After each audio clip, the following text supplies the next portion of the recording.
Welcome back to another epic episode of Not Fade Away podcast. I'm Steph. I'm Gord. We're your hosts, and we have a very special guest. We're going to be, diving into the magic of live music and the people that make it happen. And who's here with us? Today we're lucky to have Chad Chilibeck from the one and only She Stole My Beer. Local legends. They've got this cult following that is incredible, and Guilty. they've been going since I guess like the 90s. You guys. 86. 86. Wow. 86. Yeah, it's the first gig we played as She Stole My Beer. How old were you? And Chad's the lead guitarist. I was 20. You were 20? Yeah. And was that like your first real gig? No, I mean, me personally? Yeah. No, I played in high school in another band with a fellow named Andy Hillhouse, who's now he puts on the Harrison Music Festival. He's the guy for that. And he's stayed in music his whole career. And we were called Alfalfa and the Sprouts. That was my first band. Were you guys high when you named all these bands? What? No, I don't know. It's just, you never take yourself seriously, so you don't have serious names. And like She Stole My Beer, we were really stupid because we called ourselves a different name every gig. You did? Yeah, which was really Like what? stupid. Oh, they're dumb names, like Reservoir Tip. And what else did we have? The Upper Tax Bracket Blues Band. Oh, and what was my favorite? There's some bad ones. But since there's no filter, Urethra Franklin. Okay. That's my personal favorite. That's a pretty good one. Yeah, Urethra Franklin was good. But we'd write them on the drums. He had a white pearl drum kit, and we get a Sharpie, and we write the name of the band that night on the thing. No way. Yeah. So basically his kit would get full of all our band names. And then one night we used She Stole My Beer, and people liked it and responded to it. And then we used it again a second time, and that was The Kiss of Death, because then we were She Stole My Beer, and we didn't put any thought into it. Because it's like, oh, it's not really a great name. It's like, party band. And how did you guys find each other, and just how did that all even happen? Well, we're all from, except for Jordan White, the keyboard player, we're all from West Van and went to Hillside Secondary School. And Dean, the drummer, and Dave, the bass player, are a year older than me, so we weren't in the same grade, but we kind of knew each other.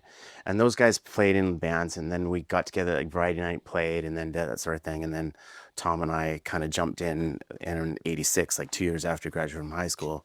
And then we played our first kind of gigs at Sandy Cove and stuff. And we were She Stole My Beer by the, sixth gig then. What was the goal? I mean, what was the goal of the band? Oh, God, I don't know.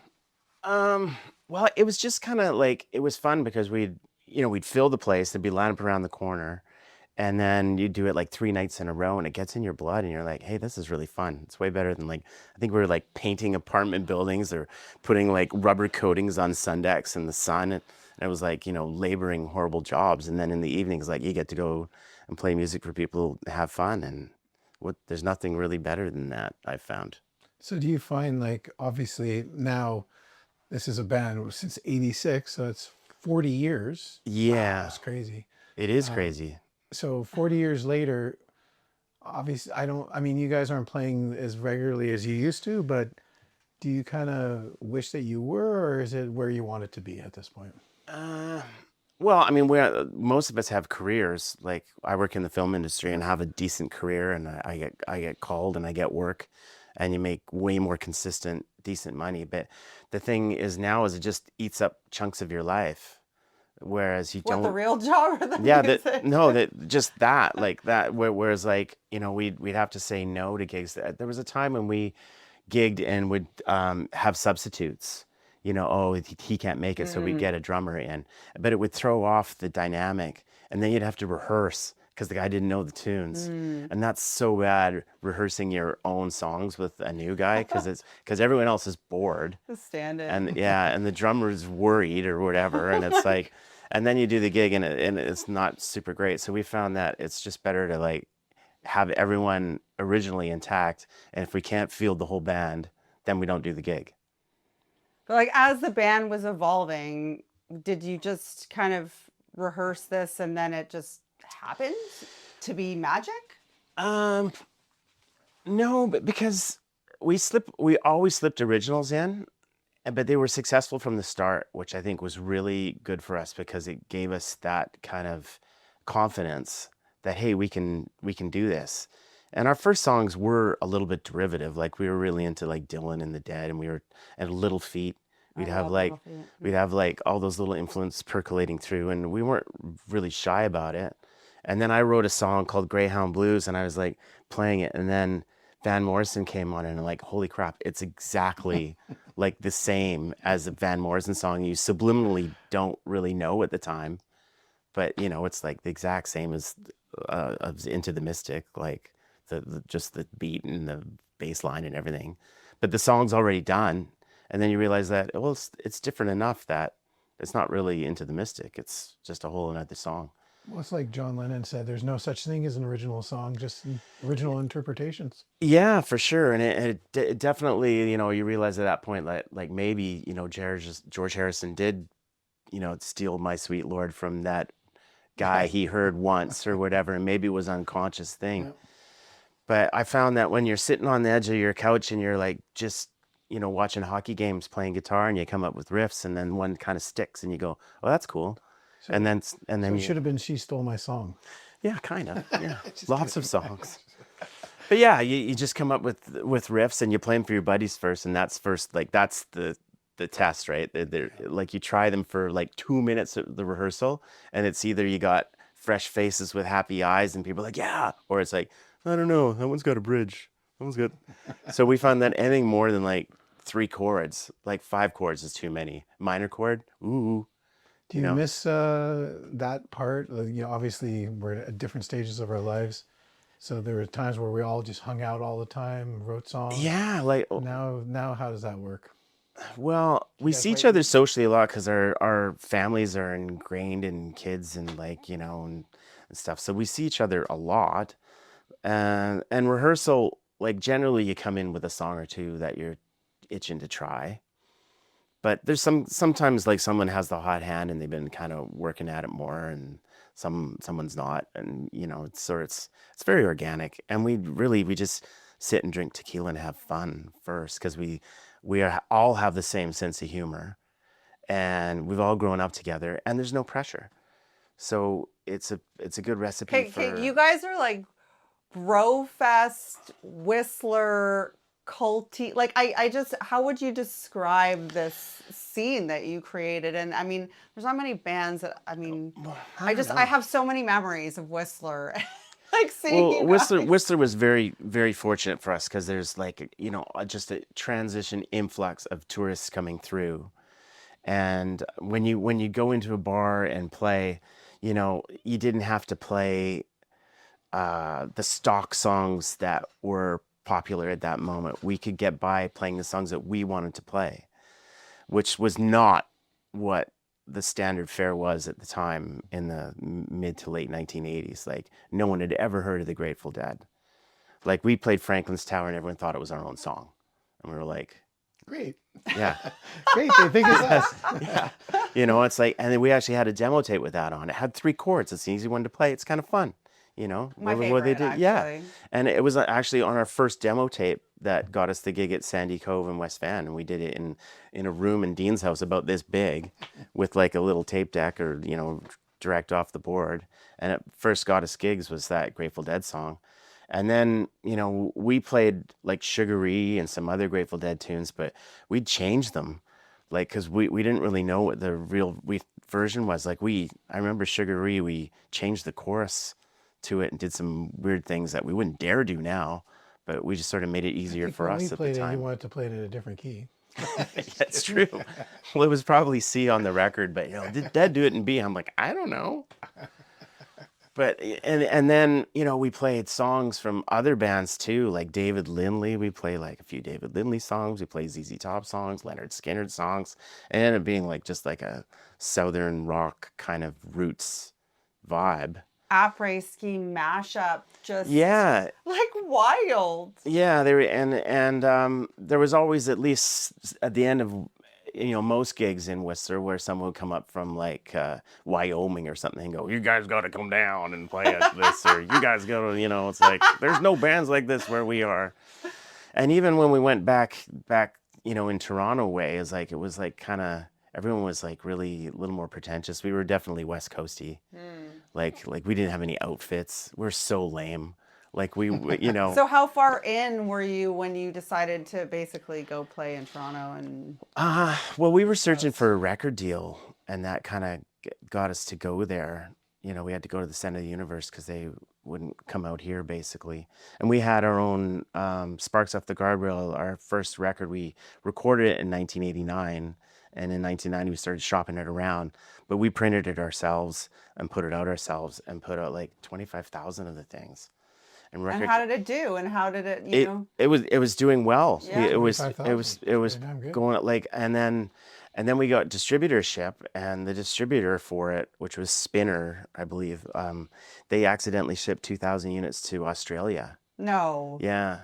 What? And we were like, oh, Just that's... accidentally, and was Well, that a good yeah. thing? Like a kind well, of a good mistake? well, they said, well, maybe we can ship them back and resell them. And they said, oh, don't worry about it. It's doing pretty well. No way. Oh, because the Australian thing from Whistler Oh, right. went boom, boom, and Oh my God. yeah, and it's like, it's weird. That's- Because you realize like how many people go through Whistler. So what made you guys decide not to chase that? I mean, so tempting. Like you Well, guys well, were we in did that we did sweet chase spot. it. Like we were talking about university. I was graduating from university in '93 from UBC, and I had degrees, and it was like I was actually What was gonna- your degree in? I'm just. I have a fine arts major in creative writing, and I have a honors English degree in English, Okay. and I was going to be a journalist. Okay. I wanted to write. And then, the other, like our drummer he wore a tie, and we had a software programming company, and, we had stuff to do. And we went down to one drummer because he had his daughter Sunshine with his wife, and she was like, you got to stay. So we toured with one drummer in the early days when Sparks Off the Guardrail came out. So we didn't have two drummers then. We just had one drummer and percussionist, which is plenty of noisemakers. We didn't really need that many, but we all fit in two vans and drove around. And that's sort of how that all started, I guess. But we just had enough success to stay in it, but not enough success to like blow up. It was just a gradual. So now- it's hard to say no. So now you're, do you crave that live experience now? Because I mean, you are doing it, but it seems like it's a handful of times a year, and then that's Yeah, but is that it enough ends for up you? being just, well, I just played on Saturday at like the Shamrock at a Irish pub with my buddy Pat DeWitt, and played a super Oh, you were with Pat. Oh, yeah that's cool. played a super fun gig there, just playing covers, and and it's super fun. Yep. But what I find now is like, I have arthritis encroaching, and I just can't like sit on the edge of the couch and play for 4 hours anymore.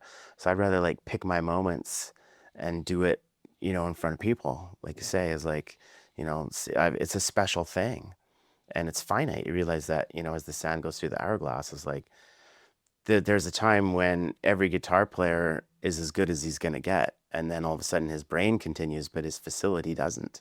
I was seeing Keith Richards is actually right now struggling from arthritis. Of all the things, Yeah, you look at his hands, they're like all his neural drugs that he witches' took. hands. and his problem is arthritis. It's Yeah. not his liver. It's not. Or Steve Morse. Look at Steve Morse, like this great Dixie Drapes guitar player, and he's got this giant, fiberglass cast on his arm to keep his hands steady, and he plays, because it's just repetitive stress injuries on guitarists are hard, Yeah. on you.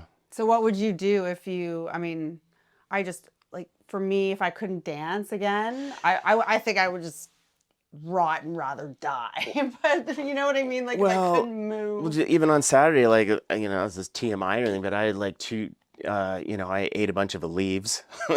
Naproxen is amazing because when you need it, you feel it whoosh into your hands. It's like, oh, this is magic. And I played, instead of playing acoustic. Neither I've got rot though.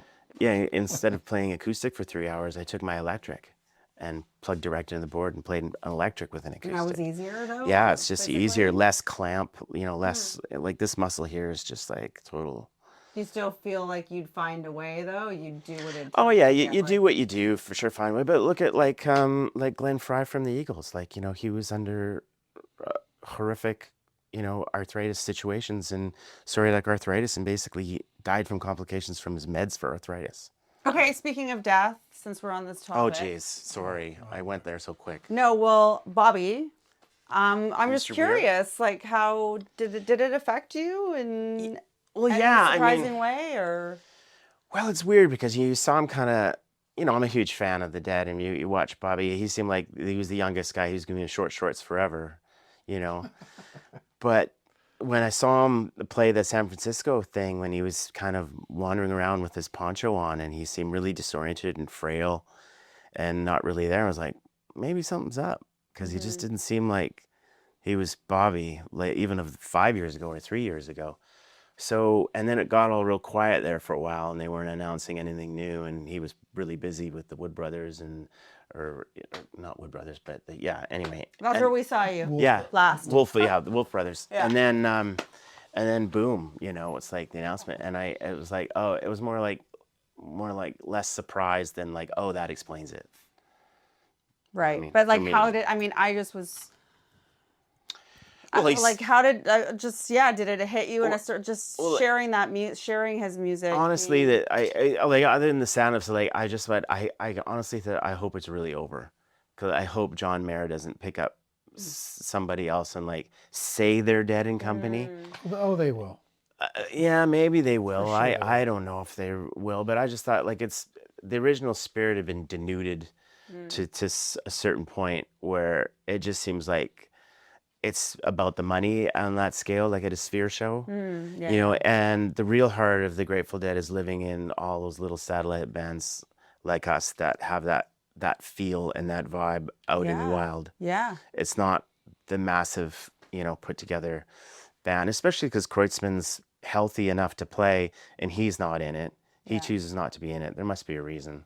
Yeah. And we're fairly connected with some inside people who kind of like have the same experience, the same kind of feeling as like they should pretty, move on. But it doesn't mean people shouldn't listen to the Grateful Dead. And it's pretty clear. Like, if you asked me 30 years ago, when Jerry died, 30 years later, would he be as relevant as he is now? I would say no freaking way. But I think it's really a testament to the power of music and quality songs that those songs are still relevant, played by other people. Yeah. They definitely got some legs. What do you think is the magic of the live show? Like, what is it that makes you As a yearn to player, play- when to I go play? see it, when playing, because you have for me, your hands hurting, you've already well, had you get to a point where that's not a problem at all. You're way above that. But there's times when you're like doing stretches and, putting them in ice buckets and all that stuff. You have to go to that extent? Yeah, and I did even when I was touring in the 90s too. I had really bad hands. Really? Yeah. Wow. And Franco, our drummer, used to give me really good hand massages backstage and just sort of, I don't know, maybe I squeezed the stick a little tight or something. I don't know what the deal is, but it's in my family a bit too, and now it's kind of coming a bit to a head. I don't even like massive disfigurement, but a little in my knuckles. But I've had a toe surgery, and it's in my back. It's like, I'm an old man. So Yeah, it's something that we all can't escape. yeah, so I makes me, when you say what, I enjoy every moment now, like every moment, every song, every little solo, every little thing. For sure, a lot more acutely, because I know these things don't last forever, just like Bobby and Jerry and everybody else, Like the whole live music experience, and the jam band experience. A lot of people, when I talk to people who aren't Deadheads and who aren't into jam bands, it's like they don't understand what a jam band even is. Yeah. So how do you kind of explain like what happens and We always thought in the jam band world that we're a little bit not really a jam band, because we play songs and we're more song oriented. Like, we just don't go off for 15 minutes on a 2-chord vamp, right? Like others do, which are great, and they build it up and drop and build it up and drop it. I think that's kind of like, what attributed to your success, Yeah. though, in the bar and everything, is just well, keeping it. it is, but we it's more like a well-placed, well-paced set than it is like playing one song for 18 minutes. But we have songs that, bring it up, and then you have a little drop, then you bring it up again, bring it up, switch a singer, bring it up, and kind of build it so that you don't, you know, blow it too early, and then sustain it and keep people on the dance floor. Because let's face it, like that was the thing, is like what keeps you going is like, are the people out there having fun? You play like a slow song and people kind of disperse and you're like, shit, we gotta pick it up, come on, you know. And like then you go through the grab bag and try and find something else to pull them back on and keep them there. And that's definitely, you know, that was the dance floor. It still is for anybody. Like if they're not having fun, a lot of country bars, even, you go in there, like they play a country song and all, they get up two-stepping and you're like, shit, they like country, you know. And then you play some more country songs and you win them over, and next Gord's day a bit of a closet country. we're not even closet. We love love country country, music. yeah, I Like know. I drive around to work listening to JR. Yeah. I Like- worked at JR for 4 years. Yeah, I mean there's a lot of schlunk out there. Yeah. But there's like Ella Langley's great, and Yeah, you know, yeah, Morgan she's Wallen's alright got great songs. I hate to say it, Yeah. but he's really fucking good. Yeah. And the Vans are good. So we've always kind of been into that. Okay, what about like the lifestyle? Like how has the band lifestyle, like truthfully, Truthfully? truthfully, Lifestyle? I mean, has Is there some just dirt? Thank She God we're stole not my still beer? full-time musicians, or we'd be penniless and wouldn't have roofs over our head, basically. right? Or what about just like drugs and alcohol and all the things that go on the road and We were smart, responsible kids, though. We didn't drink and drive, and we didn't do stupid things. It's Yeah. weird on the west side, or like in the early days of like jamming, it was like the west side people partied harder, and they were into heroin and shit like that. That we were like, ugh, like you know, and just there for some reason, I don't know how they got into it, but they got in an isolated pocket over there, and we were playing with people that were, you know, really high and addicted to things that we had no idea at the time.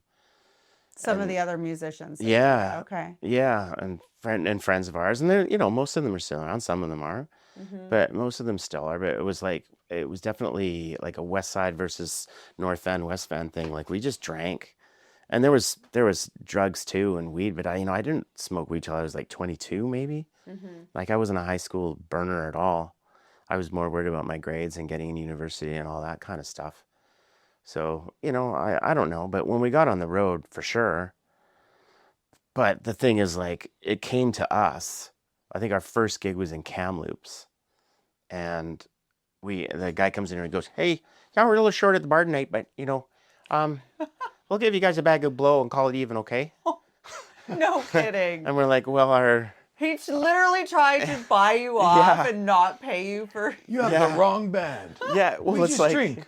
Oh my Because goodness. she stole my beer, for God's sake. Well, we had this huge like 4-barrel ambulance like van that got like 8 miles a gallon. We had to get to Jasper. It's like we're not gonna like put cocaine into the gas tank and That get us doesn't to our work. next gig. Were you guys shooting YouTube videos or any social media at this time? I mean, There's was there nothing any existed back there. documentation? There was no phone, you know. Yeah, no. No documentation of these No. days. No, Some you good- still some good called your photos? parents. Like when you called your parents, say where you were, you do a collect call, right? And they go, "Is Chad, everything's okay? Bye."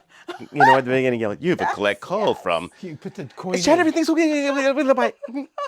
You know, so that was it for, you know, contact. What did your parents think of you being a musician? Oh, my parents were super supportive. They were. Yeah, they were like, you know, Did they chase come the to dream. You're there. shows and did they- Oh yeah, yeah. They came to the shows. My mom helped buy me my first scratch, you know, off the Craigslist. I said, "Mom, it's $700," and she's like, "Well, I'll pay. You know, if you don't have the cash, I'll front it if it's really one. It's like Neil Young's. It's like, yeah, it's got a whammy bar." You know, and yeah, they were, and they still are super supportive. She still comes out. My dad passed away, but my mom's still there and super supportive. And yeah, always like, you know, they were, go do it.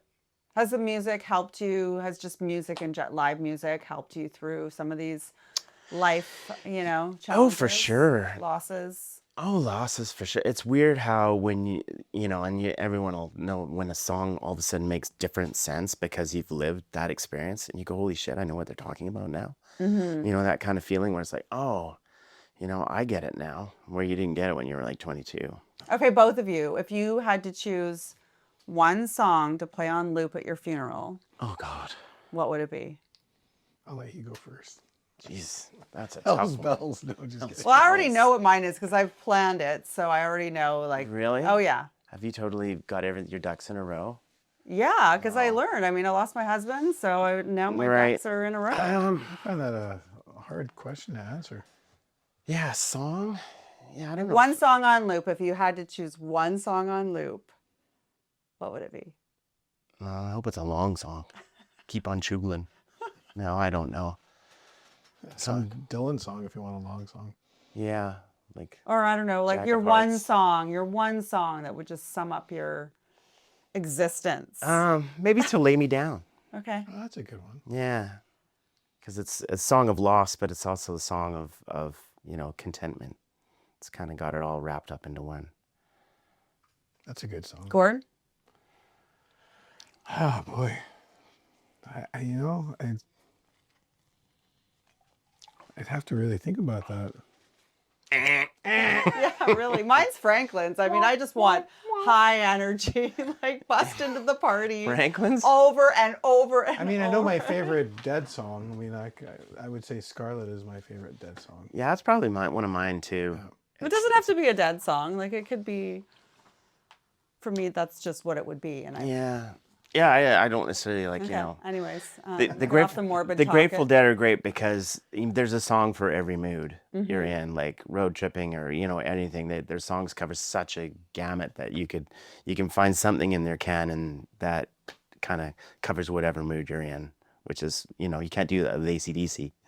Even though I love AC/DC like big time, there's only so much.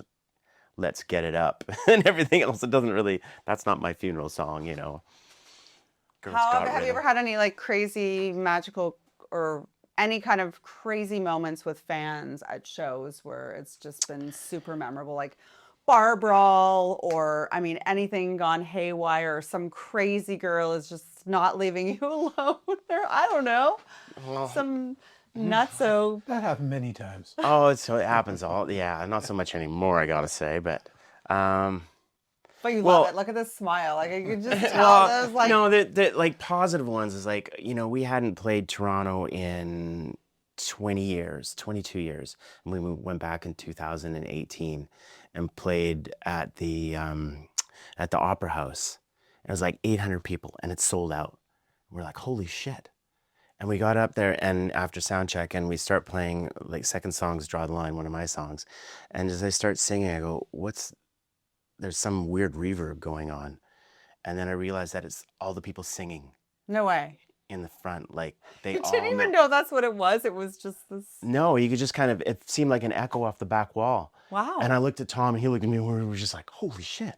Like these people are like singing our songs. We hadn't been there for 22 years and everyone knew every word. We're singing along the whole night. Wow. And it was just like, that's when you realize that the music did the traveling and has the power. And it's like, had nothing to do with us being there or going back 5 times a year. That's a It's just, fantastic story. we'd already sowed the seeds and it's like, and they're with their kids and stuff. It was just like, wow, it really does work. And So when is it going to happen again? When's the next? Like, are you guys going to accelerate anything, or are you just going to kind of coast? We've always threatened to. I mean, we did a record in 2018, and we're proud of it. And it did really well. And then when we have enough songs again, we'll hopefully do another one. But you go in the hole 10 or 15 grand to get one done, and then you never really recoup the money back. But it's a labor of love, and we could probably afford to do it. I don't want to leave any songs, hanging that should be played together. So I hope so. But Tom's really busy with his own stuff. He plays in a band with Dave, and they have a really good, thing going there. And everyone else can't really afford to play too much because, a night playing music is a night when you're not doing something else that you have to be doing, either taking your kids to something or working in film or doing something else. So. But we saw you at the Wood Brothers, and do you still, when you go to a show, just as an audience member, as a fan, Well, how does that feel as a musician to be? Well, I don't stand there and analyze things like I used to. I used to like stand in one spot and just like Really?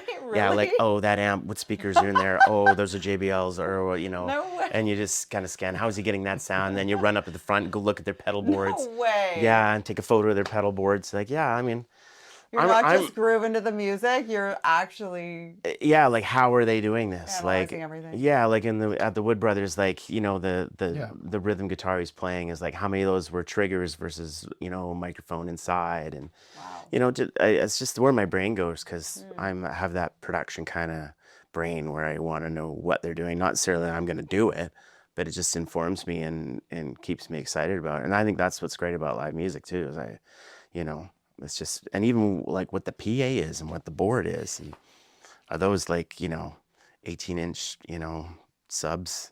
And as Are a they horn songwriter, loaded or front loaded? as a You know, songwriter, I I get a little also excited. find, I don't know if you do this too, but especially like the Wood Brothers is a great example.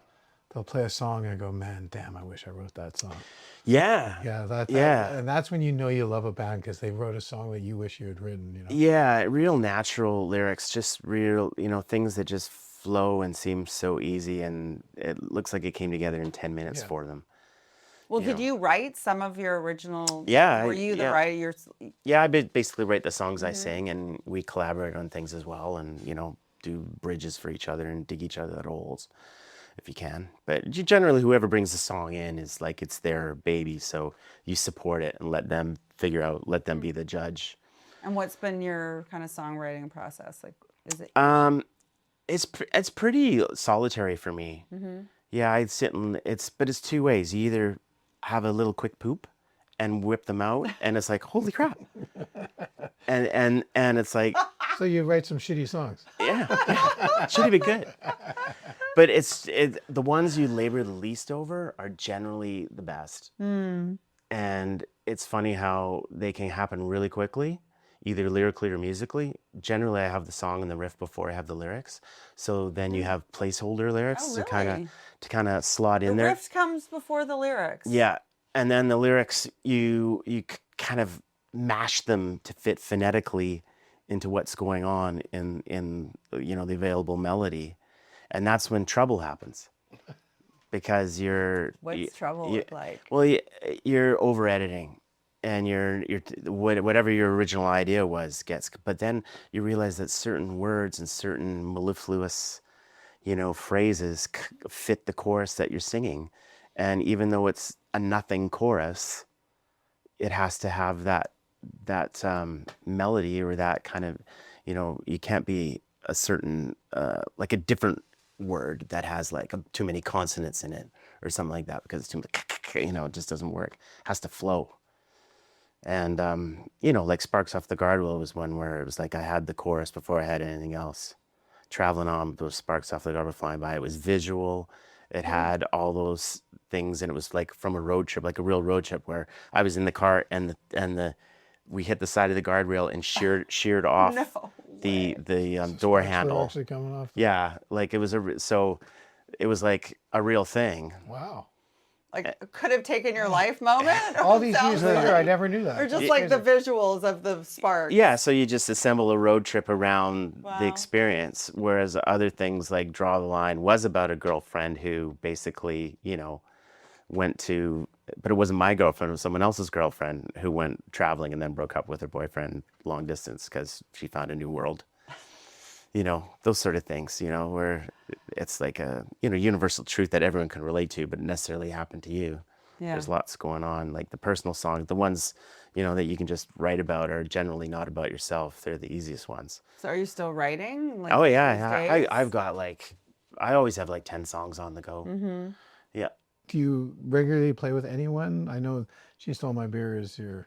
Yeah, well, I play, so I did the farm market circuit. I got my little looper and went on. By yourself? Yeah. Oh, wow. Good. Yeah, I did like the Naramata farm market up there and kind of thought I Cool. gotta get together like, and it's like those gigs are hard. They're like 4 sets, 45 minutes long. Yeah. And you're just background music. That's the thing. Like Yeah. no one's listening for very long. They're walking by with like a melon. So what are you playing in at the farmer's market? Like what? I'll play my own whatever I want. The people are not a captive audience, and then I'll just loop a little jam and do something, or I'll play like That's the best music. I mean, organ. play when I went to Peggy-O or school- something, Yes. you know, yes. for an hour or whatever. Yeah. But it was funny, after I finished the gig up there, I was like packed with the thing, and then people came and said, we really enjoyed your music. You were the best thing we had here. What are you doing next weekend? You want to come? We're having a music festival down and I was like, no, I got to go back to Vancouver, and like Starting all over again. Yeah, and then they're like, oh, we thought you were local. Well, you could. Yeah. Like, sorry, no. But it's just nice to Fit get right that. in. You Yeah, fit just right get that in. Wine validation, country. yeah. I mean, I could definitely go up to Naramata and do that, and Sounds like a great retirement to me. Just yeah, sounds like a great retirement. keep playing. Keep playing. Yeah, but I think the thing with She Stole My Beer is that the resonance of having your buddies of so long, now it's just so nice to have that, because I played in bands with people that you don't know very well, and it can kind of like you just don't really connect, and you play songs and it's great, but when it's your buddies and they know everything about you and you can be yourself and just like warts and all There's and been lay out. no bad dynamics. Yeah, with just any of yeah. you Well, I guys. mean, there's still your people, and you get strong armed here and there, or they talk you out of something for a reason that you don't agree with. But at the end of the day, they're still your best friends, and you're still having a great time out there. But now that the kids are growing and you guys are coming into this new era or chapter, your soft era, whatever you want to call it, like, yeah, do you well- not want to kind of explore again? Yeah. Well, the thing is, like, fuck. Oh, I swear. Like all right. we did the Squamish Music Festival, like with the first year they had it. Right, I remember And that. yeah, and we played with Metric and Weezer, and we were like the opening band of the night, and on that huge freaking stage in PA, and we had such a good time. It was just like, and then it went really well. And the Georgia Strait gave us a good review, and our agent from Feldman's phoned us up, Lenny. He goes, "Hey guys, do you want to go back out there?" And we were like, because he could have just tagged us on to festivals and got us working like full time, but we just couldn't do it because too many kids are in school and too many this and too many that. Yeah, but So they're it's all, just they like- all Does must that- be graduated Does that now. bother you, or are you okay with Well, it? you have to be okay with it. Yeah. I mean, I think I can only speak for me, but I'm someone in the band who could have done it my whole freaking life. I could have been a carny and gone town to town to a different restaurant every day and had no problem. Well, you you still know. kind of are. Film people kind of are. Yeah, got that bug. and that's why I have no problem in the film industry too, because I have that carny-esque kind of thing where it's all for one, and you're in a little family, and Gypsy the energy pulls you along, and if you don't have the energy that day, someone else pulls you along. It seems like Tom's got that too. He's- Yeah. Tom does have that, but he's more insular. Like he's more. I think Tom's as social as you might think he is. Like he's definitely into his own thing. But I think we're getting to that age where we'd rather just be at home Yeah. than out. Really, But I can't really speak for Driving him. in a car and having to stop every half hour. Yeah, I mean, breaks. there's things about the road. Like, I mean, I'm talking like 30 years ago when we were a touring entity. Like Jordan and I would go in the one van, and we'd have our fly fishing stuff in the back, and we would pick a lake between the next gig and stop and fly fish all day, and then leave enough buffer to get to the gig. Wow. And then we'd show up with, so and we had the fun. equipment van, so we had to be there fairly early, and then You we'd have some unload. fish to eat too? No, we let them all let 'em go. Okay. But that's like combining your passions is like, I would like fish during the day, play music at night, pick a new place the next day, and do that like all the way back east and then all the way back here. And it was like, it just gave you a taste of like, yeah, that's pretty good. And So campy, life's so free. You're just Oh, free, right? You're yeah, just well, free. you're still in your 20s, and it's like, yeah, this is good. Good way to do it. Can we go back there for just a hair of a second? Yeah. Just a Yeah, hair. no, I have no regrets about that. And when it's time to come off the road, it's generally a good reason, right? It's not like I was pulled off the road due to injury or whatever. I mean, when we lost our record deal, which was a bit of a thing, but the climate, the things were changing at that time. Bars were closing, and the places we usually played, like Harpo's, didn't have live bands anymore in Victoria. There is no Harpo's. Yeah, and then like everything was shutting down, and places we played were getting smaller, and it was just like you see the writing on the wall that like, why would they hire a band? We can just hire a DJ, like So it was a little bit, we got that tail end of the live music, extravaganza. Well, Chad, it's been great having you here. Chad Chilibeck here. That's it? That's it. Oh, We're Not Fade Away podcast. Thank you all for joining us, and we'll see you next time. but no, I'm just kidding. Thank you for having Yeah, me. no, you got to get a few more shows out there though. Where do you see, just quickly, where do you see like your next chapter? Like what's your next chapter going to look like? Go somewhere warm. Okay. And play on a beach. Yeah, play outdoor shows. Okay. I love playing live outdoor shows is my favorite. Me too. And Definitely. yeah, when you can, the sound system's just really good, and you hear it clears the bell right to the back, and there's, people sitting on a beach on a blanket, and kids running around with, And the glowy sound of sticks the and music's stuff. different in the open air. Yeah, it just carries and has a crack, but you still want it loud enough to kick you in the chest. Love it. Thanks for being on the Not Fade Away podcast. Yeah, thanks for having me. My pleasure. Chad Chilibeck.